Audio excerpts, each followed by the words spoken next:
Assalamualaikum warahmatullahi wabarakatuh. Di sini saya Gina Zantia dengan NIM C0D022037 akan menjelaskan laporan rekonsiliasi fiskal.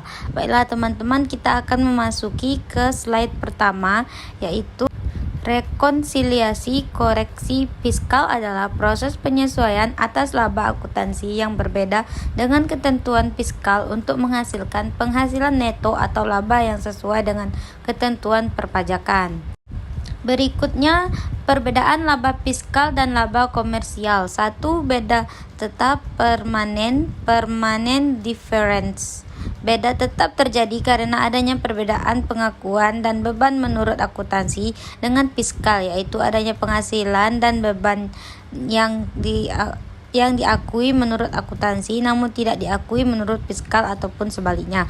Beda tetap mengakibatkan laba atau rugi menurut akuntansi. Laba sebelum pajak pre-tax income yang berbeda secara tetap dengan laba atau rugi menurut fiskal PHKP. Beda tetap biasanya terjadi karena peraturan perpajakan mengharuskan dikeluarkannya beberapa hal dari perhitungan PHKP. 2. Beda waktu atau sementara timing differences. Beda waktu merupakan perbedaan perlakuan akuntansi dan perpajakan yang sifatnya temporer. Artinya secara keseluruhan beban atau pendapatan akuntansi maupun perpajakan sebenarnya sama, tetapi tetap berbeda alokasi setiap tahunnya.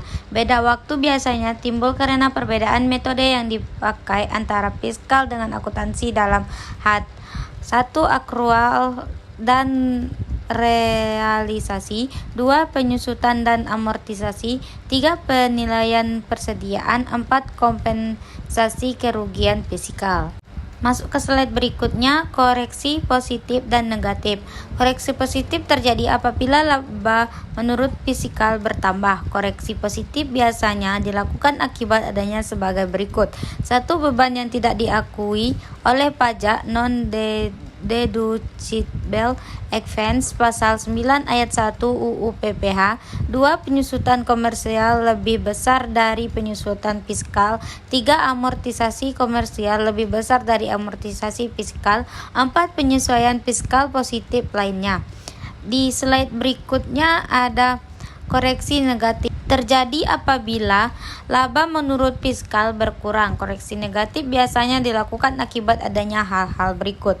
1. Penghasilan yang tidak termasuk objek pajak pasal 4 ayat 3 UU PPH. 2. Penghasilan yang dikenakan PPH bersifat final pasal 4 ayat 2 UU PPH. 3. Penyusutan komersial lebih kecil daripada penyusutan fiskal. 4. Amortisasi komersial lebih kecil daripada amortisasi fiskal. 5. Penghasilan yang ditanggungkan pengakuannya. 5. Penyesuaian fiskal negatif lainnya. Nah, di slide terakhir ada perhitungan PPH badan.